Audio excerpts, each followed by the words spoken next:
So, we've entered na nga the planner season because Burr month na. So, literally, nag-start na yung Burr month kasi September, well, ngayon ay September 2 na. Kaya, meron ako mga ginagawang prototype ng mga planner collection. So, yung planner collection na to ay ito na yung pang planner collection 2 kasi last year, nag-release din kami ng mga planners.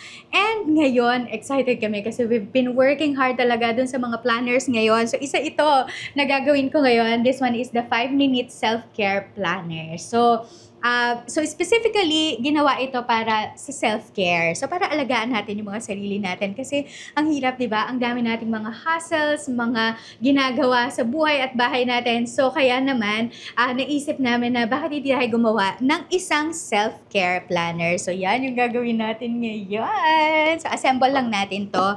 I'm gonna use itong ating template, tapos self-healing mat, scraper, tapos itong photo tap natin. So, maglalagay lang muna ako ng photo tap. And then, I'll show you kung paano natin ginagawa or ina-assemble yung ating planner. So, what you have to do is to lay it flat dito sa ating self-healing mat. Make sure lang na wala talagang kahit na anong mga dumi dyan or dust kasi babakat yan pag in-scrape natin yung ating photo tap. So, yan. Gumagamit ako ng matte na photo tap. Pero pwede kayong gumamit ng leather. Mas maganda yung leather kapag ka-planner or kaya naman journal yung ginagawa nyo. Kasi, mas premium yung dating niya. But for this time, I'm gonna use matte kasi this one is a prototype lang naman. So, pero pagka mga actual product, ang ginagamit talaga namin ay yung leather. Dadahan-dahanin nyo lang yung pag-scrape natin ng photo tap kasi pag hindi, minsan nagkukulubot siya or kaya naman ay nasisira. So, ang hirap na kapag naikabit natin yung photo tap, tapos gusto natin siyang bakbakin. So, hindi na talaga siya mangyayari kasi masisira na yung design natin. So, ginagawa ko siya ng back-to-back para lang yung moisture ay siya, parang same siya ng moisture. Kasi pagka yung isa lang or yung front lang yung nilagyan natin, may tendency siya na mag-roll talaga yung cover natin. So, kaya kailangan back-to-back natin ginagawa yung ating photo tap.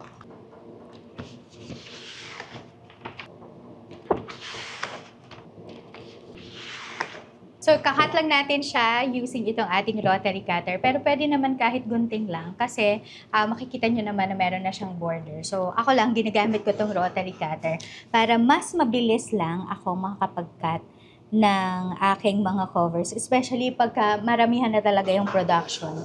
Mas madali na yung rotary paper cutter kesa dun sa maggugupit ka pa ng mga covers.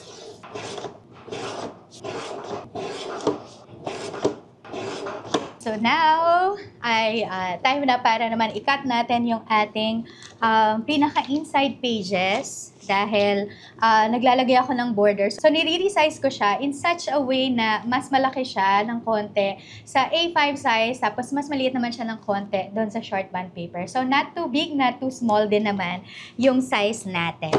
Alright, so cut lang natin. Ito yung ating ream cutter. Mas madali kasing mag-cut sa ream cutter kesa sa paper cutter or paper trimmer.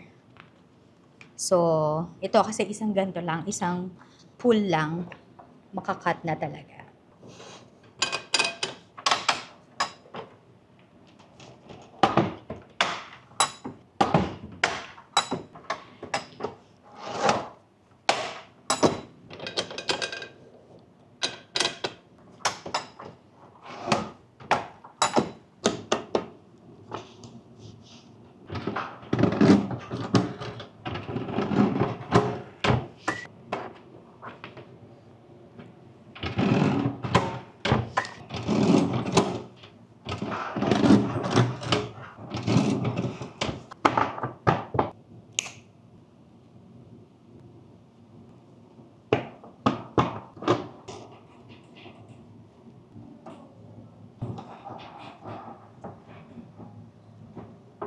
So, here is the 5-minute self-care planner and look at the pages.